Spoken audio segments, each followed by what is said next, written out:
Hotel में ना एक बाबा जी बर्तन मांजते थे। बूढ़े आदमी थे, 70 साल के करीब उम्र थी। उनका एक बेटा था, एक बहू थी, एक पोता था, लेकिन वो बेचारे बेटा बीमार रहता था तो लिहाजा वो खुद मजदूरी करते। कहते एक दिन वो बाबा जी मेरे पास आए, कहने लगे मेम साहब 2-4 दिन की छुट्टी चाहिए। तो मैंने कहा खैरियत है? कहने लगे मैडम मेरा बेटा फौत हो गया। बेटा,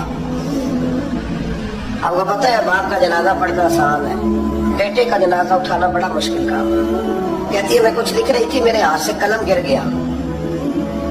मैंने खुद गाड़ी भेजी, बाबा जी गाँव चले गए जहाँ वो रहते थे।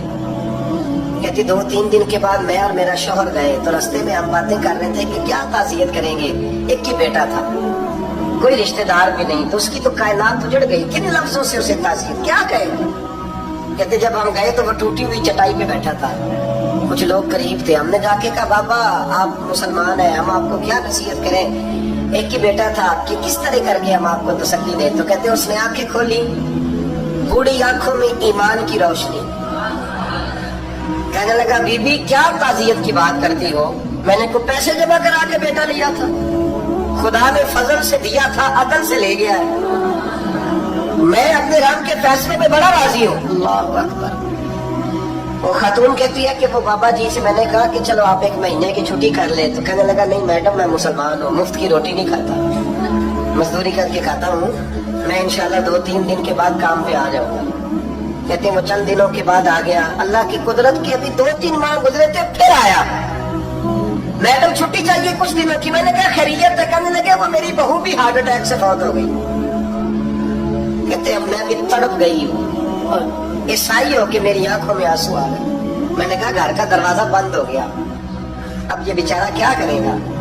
वो अपने शौहर के गम में हार्ट अटैक से फौत हो गई। कहते हम फिर 2-3 दिन के बाद ताज़ियत के लिए गए, फिर टूटी हुई चटाई, बूढ़ा ना अपनी उंगलियों से जमीन पर कुछ बना रहा है। कहते करीब गई और मैंने जाके कहा बाबा अब तो तसल्ली आपने खुद ही करनी है, जो निजाम था वो तो हो गया। तो कहते हैं फिर उसने आंखें खोली, आसमान की तरफ देखा तो कहने लगा बेटी कोई परेशानी नहीं, मेरा बेटा बगैर शादी के भी तो फौत हो ही सकता था, बस मेरे मालिक ने जब चाहा जैसे चाह हुआ। मैं इंशाल्लाह 2-4 दिन के बाद काम पे आऊंगा कि मेरा 3-4-5 साल का पोता है, अभी स्कूल दाखिल हुआ है, मैं साथ ले आऊंगा, वहाँ मेरे साथ ऊपर क्वार्टर में जहाँ मैं रहता हूँ ये भी रहेगा। कभी कभी मैं देखती छत पे खड़े होके कि दादा घोड़ा बना हुआ है और पोता सवारी कर रहा है। वो सवेरे उठता, उसको स्कूल छोड़ के आता, शाम को लेके आता, प्यार करता, मोहब्बत करता। 3री मंजिल पर हमने क्वार्टर दिया हुआ था, वहां दादा पोता रहते। अल्लाह तो बड़ा बेनियाज है। कहती है इकबाल एक दिन ना पोता ऊपर वाली मंजिल पे खेल रहा था, उसका पैर फिसला, वो गर्दन के बल जमीन पे गिरा। मुझे खबर हुई तो मैं दौड़ी, एम्बुलेंस मंगाई। खून से लिथड़े हुए उस बच्चे को दादे ने अपनी गोद में रखा। और जब हम अस्पताल की तरफ गए तो हॉस्पिटल बाद में आया, जनाबे इजराइल पहले आ गए। और कहते हैं वो गोद में दम तोड़ गया।